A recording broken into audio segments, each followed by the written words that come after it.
it's bad. I don't feel like going home, and don't. Yeah,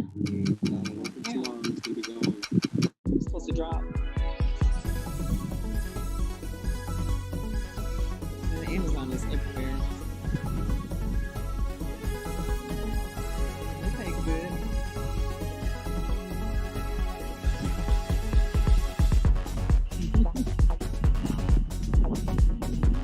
Take them out. They've been inside all day watching. I mean, doing homework. The energy out. So go to bed.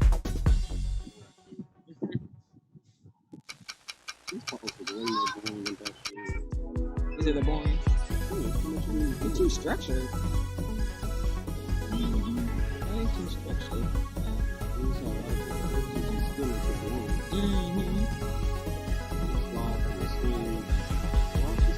Is there a slide? Okay, I was gonna say, I don't see a slide. Just new and improved stuff. Sometimes it's not new and improved.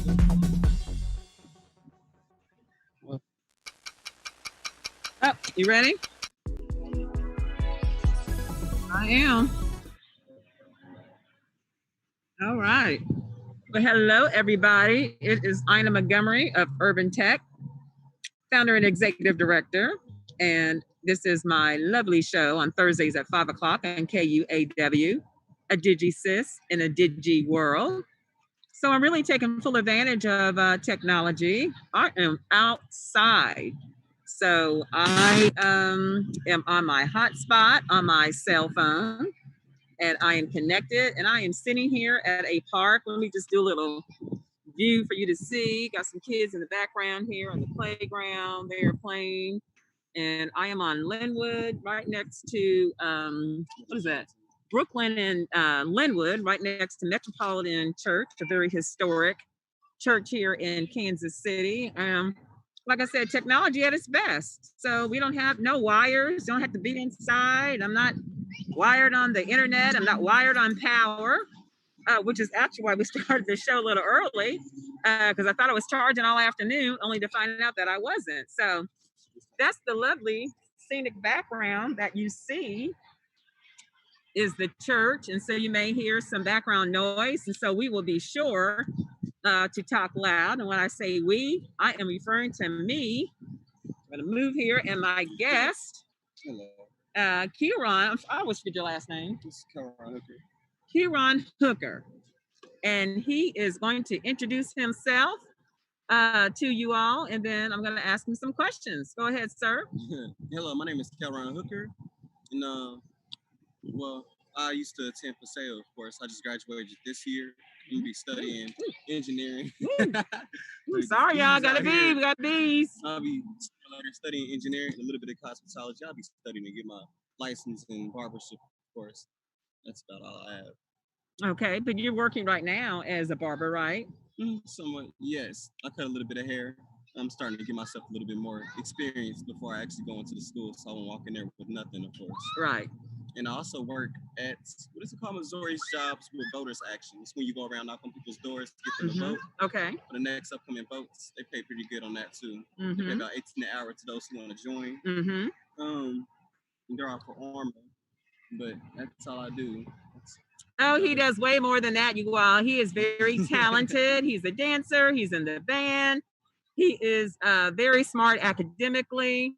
So very, you can't see, but a lot of packed in that, in that small frame, Kieran. So I'm sorry, wrong person, Kieran. So I wanted to bring him on today, and yes, we are fighting gnats or bugs or something, but to talk about technology and his peers. So he represents the class of 2020. Let's first talk about that and the, I don't know, anxiety, disappointment. What was it not having, if you will, a regular, normal graduation for your class? How was that? Well, it felt, how I put it, I wouldn't say we were extremely too mad about it. I mean, we were angry that we didn't get the experience what all the other seniors got to experience. We didn't really get the, do prom. We didn't get to go on a class trip. So all of that us all trying to come up with as much money as possible. All of it kind of went to waste because we weren't able to actually use it to actually do anything fun with the rest of the seniors. Throughout the graduation, we only got to invite 4 people, so we only had like 4 supporters that'll basically be like a household. That's pretty much about it. So we didn't get a chance to have as much support as much as possible throughout this whole entire COVID. It sort of changed everything. Sort of like, well, since we use a lot of technology now, we kind of have no choice because of this COVID. So now we sort of rely on technology in different ways. So ever since we graduated from school, all we do now for school is use technology. Instead of being on computers and um, our phones, and being Zoom calls, it'll basically be through almost everything. But just anything dealing with technology, we just use to our advantage in order to actually graduate through all of the schools that we go through. That's kind of how technology is impacting us at this moment. Okay. And so going back to graduation and like you said, not having prom, did you guys do like an online prom? Like I saw some school districts, just figured something out. Did your school district do anything? Or you and your friends in absence of something? I mean, so at the Hope Center, for those who graduated this year, they did something pretty nice for us members of the Hope Center. They had a tiny little prom get together. We got to invite people and we got to eat together and fellowship, of course. But they put a little celebration on for us. Our school district didn't really do as much at all, except just the graduation. But that was limited as also, so we didn't get as much as we hoped for. Not even something as simple as a prom. Not even something as simple as anything. But the best thing we got so far that I was happy about is the refunds for the that 150 for, you call it the senior dues. I guess that's something that it felt better receiving that back because we didn't get a whole entire senior year, let alone get to do anything fun with the rest of the senior class that included our senior gowns and stuff like that. So I'm glad we got a refund on that. But other than that. Now, what about the graduation collage? Didn't they pull all that together and you all were able to see like one graduation? I'm not sure. As far as I know, so this is how our school did it technically. So I'm at Paseo. So what we did was, they did have like little photos behind you as you were graduating. But so it was, how to put it? So it was group. It was a bunch of groups. We had group A all the way through group Z, basically. Well, mainly to like group. I don't know for sure, but we had them in letter format and letter formation in order to keep it organized. So what we did was we had to wait outside until the other ones that are inside of the buildings actually graduate. So we'd have to wait outside in the line. Then the second they graduate, they'd have to leave and we'd have to go in and we'd just keep exchanging just like that. And then whatever the seniors decide to do after that, it's on them. Like some of the seniors went to like the park to take more pictures, but wasn't really informed like that. Okay. So, and I just got to give a shout out to my mentee, Felania, who was the keynote speaker at the Paseo graduation. And the valedictorian. And the valedictorian. So she's rocking and rolling over at UMKC. So shout to her. So you all, so you got through graduation. How do you and your friends primarily stay in touch with each other? Are you doing Zoom calls at night? I know you said some other things, but if you could just be a little more maybe specific about what you guys do to see each other.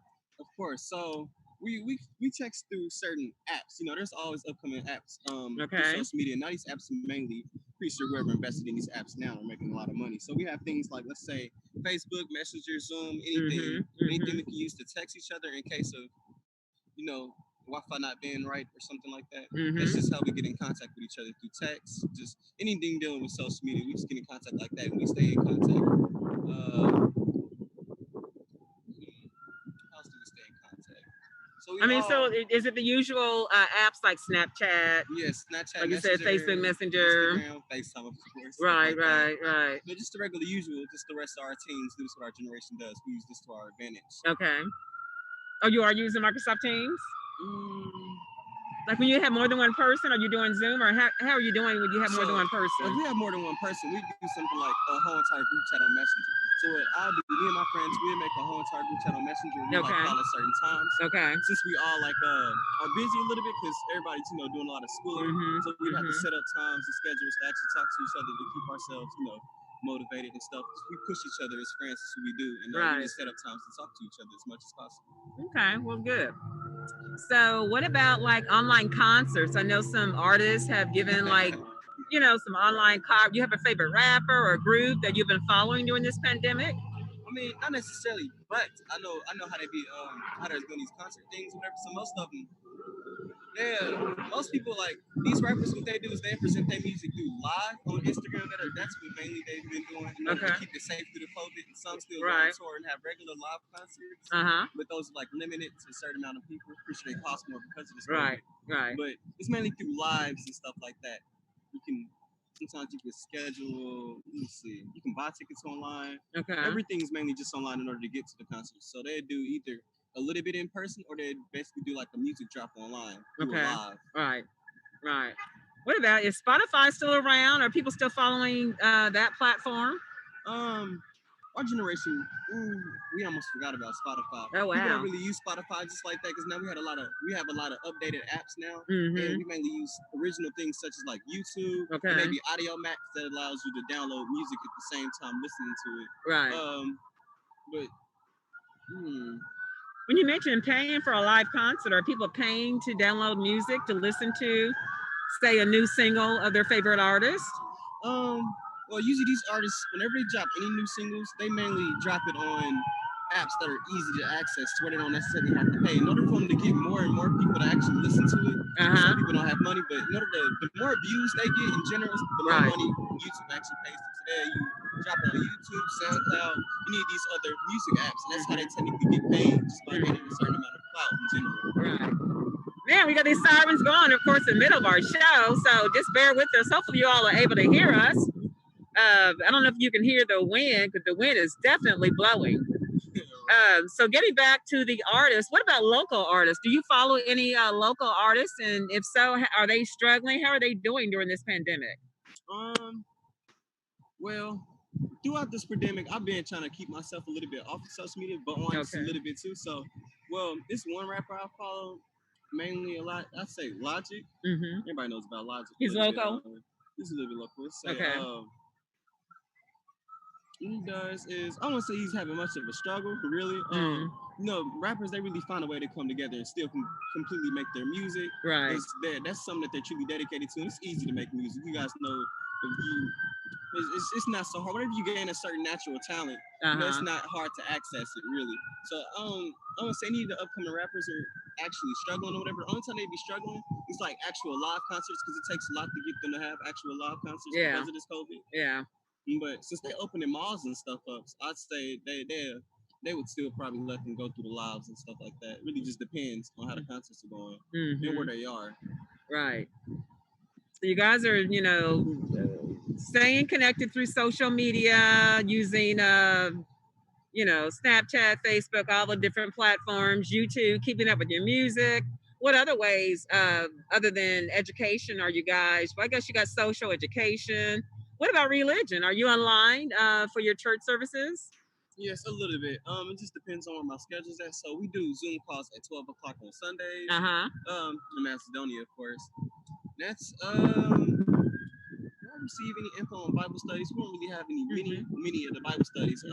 Everybody's a little bit busy throughout this COVID. So they also have, like you were telling me earlier, a little bit of these church services in the parking lot. That's what they do too, to keep them, spread apart. Some stay in the car maybe. I don't really know too much about it, but we mainly do it through online, through Zooms on Sundays. That's how we stay in that. Okay. I think they actually have a Facebook Live and a Zoom on Sunday. And what he mentioned was that I believe for the first time that church will be doing a parking lot service this Saturday and Sunday, 2 days, to accommodate the number of members that they have. So that is, I know, another way religious organizations have figured out to bring their members together, because we know that unfortunately a lot of churches have senior memberships. And the seniors are not feeling COVID. They're not taking any chances. They're not coming out. They rather, not be around people. So having that option to sit in your car and listen to a church service, I think, is a great one. So, now here the sun comes and feels good. I love this vitamin D. Can you tell me about any more challenges with technology? Has it been challenging, or because of your age, you're able to navigate it with no problems? So, other things we also do on using technology is promoting. So a lot of people like to start businesses. Throughout this COVID thing, everybody's been starting businesses. I started I thought this COVID is whenever I mainly started actually cutting hair and studying whatever I want to actually be in the future. And I just started, plotting on what I should actually do. Okay. So I say, yeah, mainly through social media. Let's say through Facebook, people are able to sell things to like the Facebook market or their own websites. I think this COVID actually gave them time to actually see a few different ways to actually promote themselves, whether it's through websites, creating clotheslines and things like that. It just gave them more time to actually come up with more ideas to actually promote themselves. So that's one way social media has also helped us with stuff like that too. Yeah, most definitely. I like hearing that because I've always said, our kids and we don't do a good job of teaching our kids how to be innovators and creators and developers and stop being consumers, and so it's great, especially when we know that the stuff that we see in the stores, we're always saying, man, I would do this different, I would do that different. And so now, even with apps, there's an opportunity to create, maybe our own Facebook. They talk about what is it called, Black Twitter.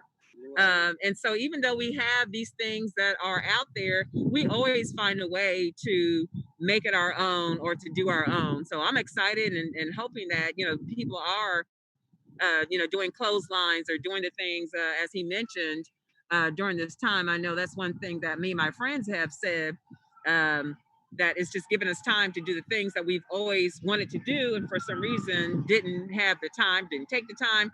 Not quite sure, but COVID definitely has given us time to focus on some of those personal goals and objectives and pursuits that we've always wanted to do. So we talked about the good. Did you talk about challenges of technology? Just a little bit of challenges. Yesterday went into that a little bit. So I said the only thing challenging about technology is the complications of new sites. Okay. I say let me get a little bit into that. So let's say a new site comes out, new way to these phones always update a little bit every month. These iPhones, all of these Androids, everything updates and becomes a little bit confusing to use. And another complication we have whenever it comes to social media, it's like Wi-Fi and just internet connection in general. Because some people they weren't even actually able to work over this COVID sometimes because of the fact that their job actually involves a lot of people being in a certain amount of area. For example, let's say the IRS, they still help you throughout ways to still give a little bit of money, let's say unemployment checks and a little bit stuff like that. But the building had to close down multiple times because of COVID in general. But oh wow! Regular other business organizations, they had to stop working a little bit because of COVID in order to stay on the safe side, so nobody would really get sick. That's really mainly a challenge of this COVID thing. So this technology stuff, I'd say mainly just keeping connection in order to actually communicate with others. If they can't communicate with others and the connection starts to suck, they won't really be able to do anything. Like without Wi-Fi throughout this whole entire COVID, it'd technically be a little hard. No schoolwork, no keeping in touch with friends, family, no church, no nothing. That's the only thing that makes it hard about this technology. So for you and your peers, are you connected by Wi-Fi or hotspots or hardwired or cable subscriptions? I mean, is it all of the above, or are some people really struggling because they don't have a good connectivity at home? Right. So I'd say I say Wi-Fi and connection on keeping the phone on. Of course, to say I'm with Metro, of course. So I say regular phone reception and regular Wi-Fi. Those are the only two things I really use. I don't really use anything like cable and stuff like that. But most things, I don't really find using cable anymore. Now that we have all of these movie apps out, like Hulu, Netflix, and stuff like that, TV's not even really needed as much anymore since we have more access to everything now because of this technology. Right. That's true.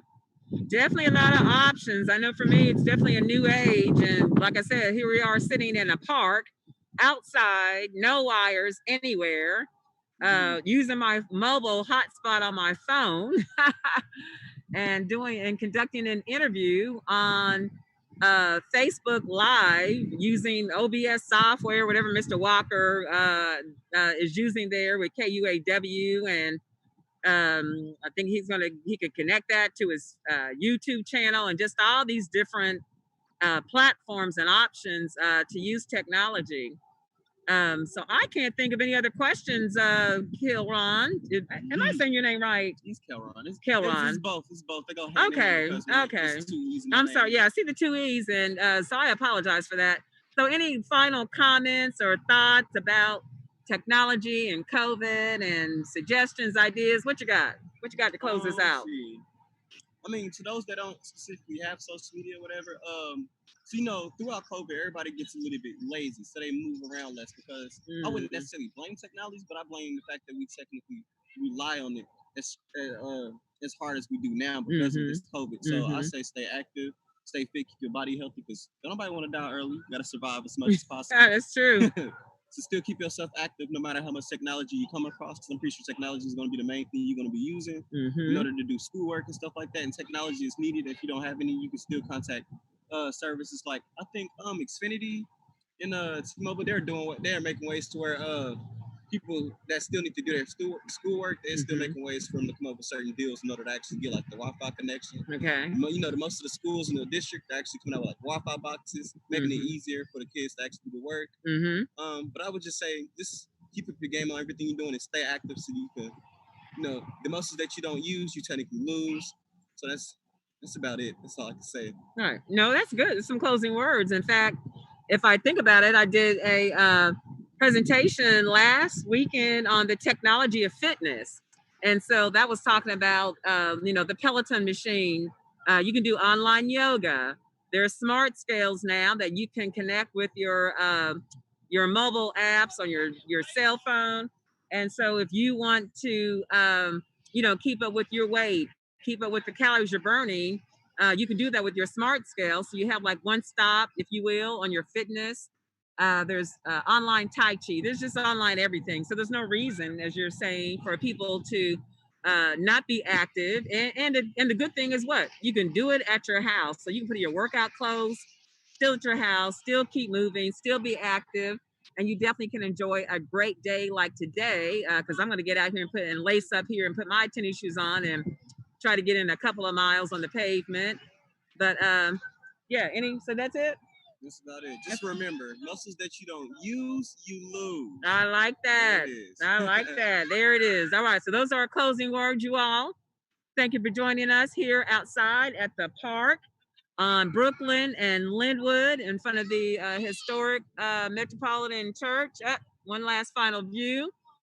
And thank you again to my guests, Kelron Hooker. I think I got it right this time. Yes, you did. And good. So I am Ina Montgomery, founder and executive director of Urban Tech.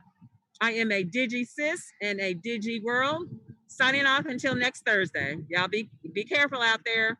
And one more time, Kieran, if they don't what? Muscles that you don't use, you lose. You're going to lose. All right, y'all. Take care. Thanks, Mr. Walker. Okay, bye-bye.